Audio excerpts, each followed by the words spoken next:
But let me ask you this, Jose. Let me ask you this. We talked about, Keaton Mitchell looked good. Mike Green looked good. Hey, even David Ajabo got in on the act, although some people will tell you that's just Anthony Richardson's ignorance. What did you think about Daniel Faalele, who, from what I heard, had one bad play in this preseason game? Oh, we're going right to that? I want to talk about.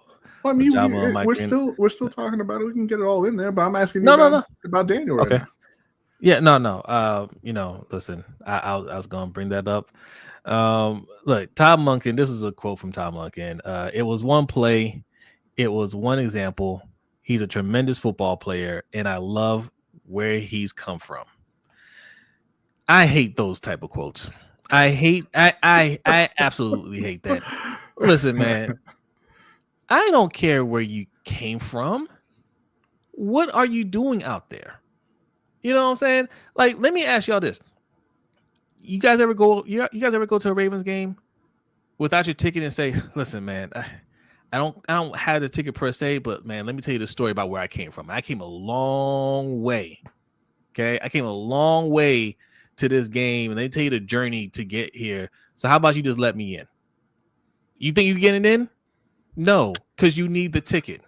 I don't care where this man came from. Can you play? Can you block? Can you protect our quarterback? No. I don't want you starting. Right? I'm tired of this. Oh, well, we believe in him. Oh, well, he's going to play better. Hey, Faalele, I see the attraction. Mm-hmm. I do. I see the potential. But results matter now. If he's not ready, you ain't got to cut him. But he can't start. Get some people in there that can actually challenge for the starting job, win the starting job, and protect our quarterback. Right? You're rolling the dice on a championship caliber team. Our window is now, and you trying to blow it. Like, listen, if Faalele doesn't work out, if Voorhees doesn't work out, then we're just stuck. Right? That's one of those things you can't fix during the season. Mm-hmm. You can't fix if your O-line can't block, that doesn't get better in a regular season. You just have to try to work around it. You're in trouble. Yeah, you could say, hey, it's going to get better if it's a group who hasn't played together. But these guys have been together for a good long while. They played all season together last year. So it's not a chemistry thing, really. And like you said, this isn't Pop Warner. This isn't high school. You're not in college anymore. This is a results-based business. And if you're not getting the results, then you shouldn't be on the field. But that's not the way that Harbaugh and DaCosta have been running the Ravens.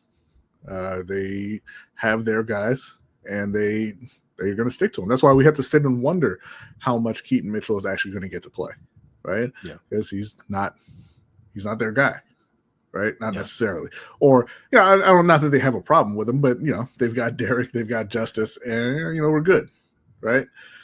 Mark Andrews, he's still there.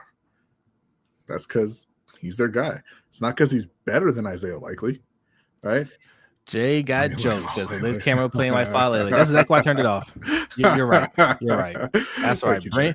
Thank you, yeah. All right, get your jokes out. Go ahead. But yeah, no.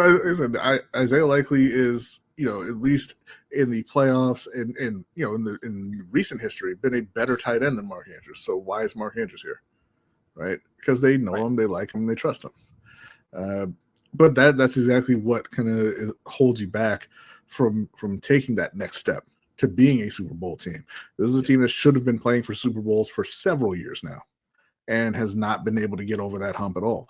And it's the mentality from the head coach, it's the mentality from the GM, and honestly, it's the mentality from the owner all the way down that's preventing them from getting there.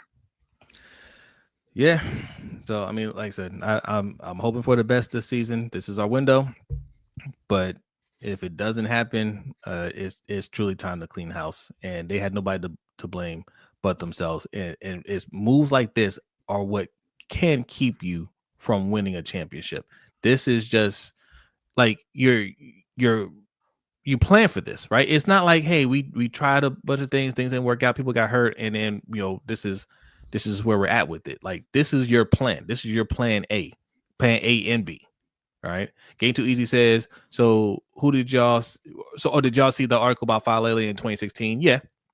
Mm-hmm. Yeah. So Daniel Faalele was somebody that they were looking at since he was 16 years old.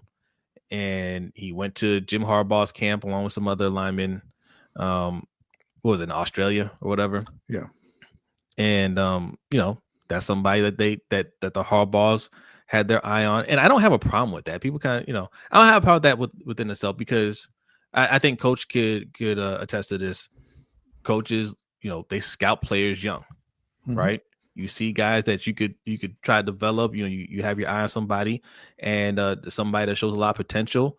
Coaches get excited about them and they want to work with that person. And it's no different when you get to the pros, right? You see these guys like, hey, I saw this guy since he was 16. He had a good college career. He played well in Minnesota, and you feel like you can take him to the next level. I have no problem with that. I have no problem with him being on a team right now, and you feel like, yeah, he is going to develop into that guy. He's got the size, he's got the tools, he's got everything he needs to be a very good lineman. He just hasn't put it together. I got no problem with that. But what I do have a problem is you didn't give him any competition, Mm-hmm. right? So if he has all the tools and he hasn't put it together yet, somebody needs to be there to beat him out for that spot, so we're not putting our season on the line while he's trying to figure out who to block out there. Yeah. And, and honestly, it would be another person for him to learn from, since he's obviously not putting it all together, like you said, from just the coaching staff. Yeah. Right? But, they've refused to do that for a couple of years now. They don't seem to value the offensive line the way that most teams in the NFL do. And that's a thing in Baltimore. They they zig when everybody else zags and all this kind of stuff. But, I mean, some things are just true, right? You need to be able to block. You need to be able to run block. You need to be able to protect your quarterback. So hopefully, the light switch comes on for him and Voorhees once the season starts. But I'm not holding my breath for that.